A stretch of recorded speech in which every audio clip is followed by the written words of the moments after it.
So today I got to see the new Steven Spielberg movie Ready Player One, and this is one of my most anticipated movies of 2018, and I'm so excited to talk about it with you guys. So the reason why I was so excited to see this movie is because I really loved the book, and I feel like the book has been very unfairly attacked by people. I don't mind if people didn't like the book, but I feel like when people post pages out of context of a book and then proceed to like mock it, and it's usually a bunch of people, then it's usually mocked by a bunch of people that have never read the book or seen the movie. And that just is so unfair to me. Really, really bothered me. And a lot of the criticisms of this book, and you'll see in the movie, is that it's just like nostalgia porn, that it's just like reciting and throwing all of these remember this out at you. Now, there certainly have been movies that have done that, and there's certainly been franchises that have done that, but in my opinion, that is not the case with Ready Player One, either book or movie, because in my opinion, both of them just use the nostalgia. It's just clues. It's just part of the oasis. It's just the setting. It's like, to me, complaining about the references is like complaining about a cowboy movie having too many horses. Like, the oasis is the oasis, and that's what it is.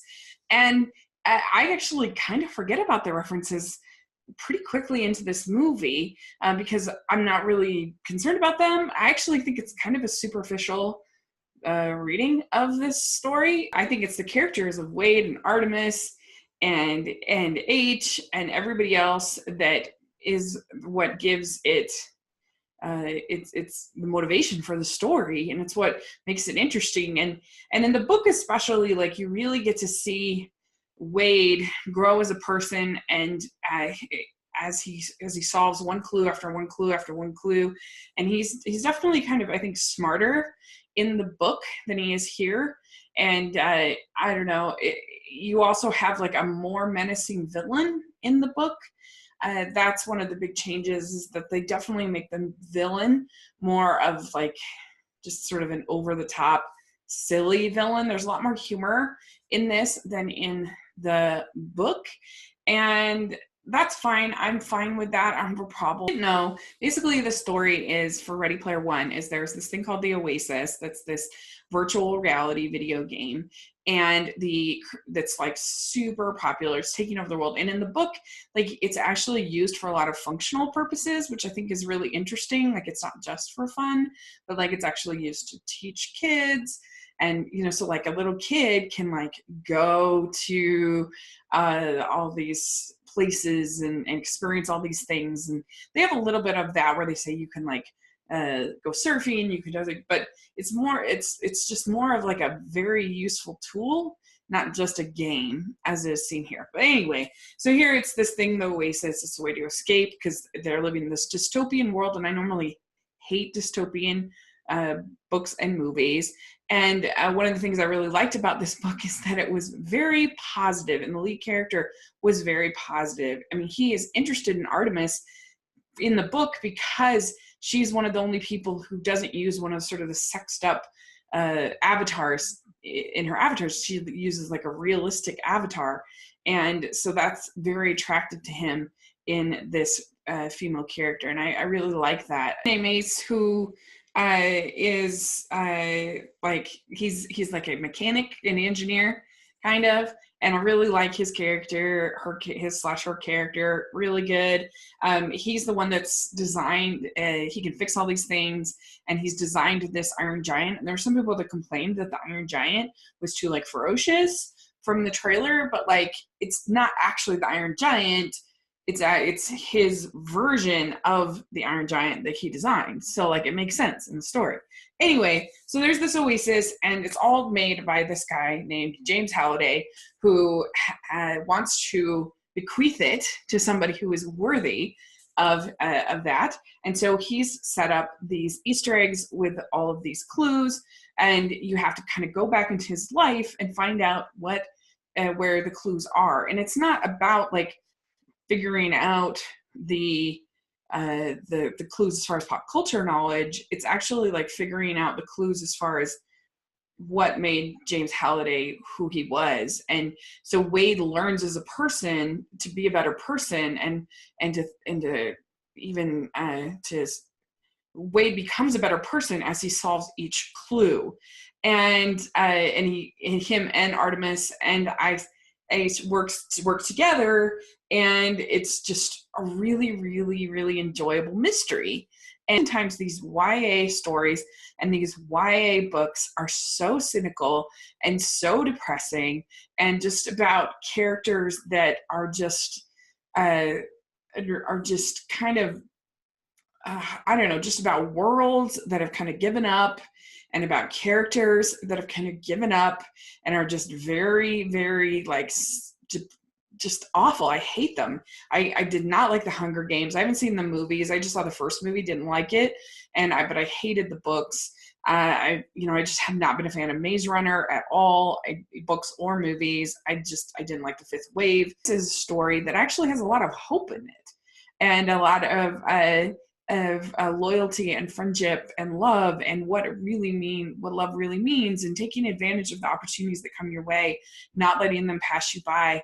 And so I think it has a really nice message, and I think that you have really an amazing world building going on with the Oasis. That's beautiful, and I just really enjoyed like all the clues. And all the performances here are good. I like Ty Sheridan as Wade. I think he does a good job. Of course, he's plays Parzival in the Oasis. Olivia Cooke is Artemis. She's really good. And then Mark Rylance plays James Halliday.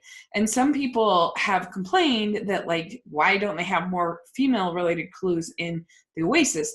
The Oasis was created by James Halliday of stuff that he liked.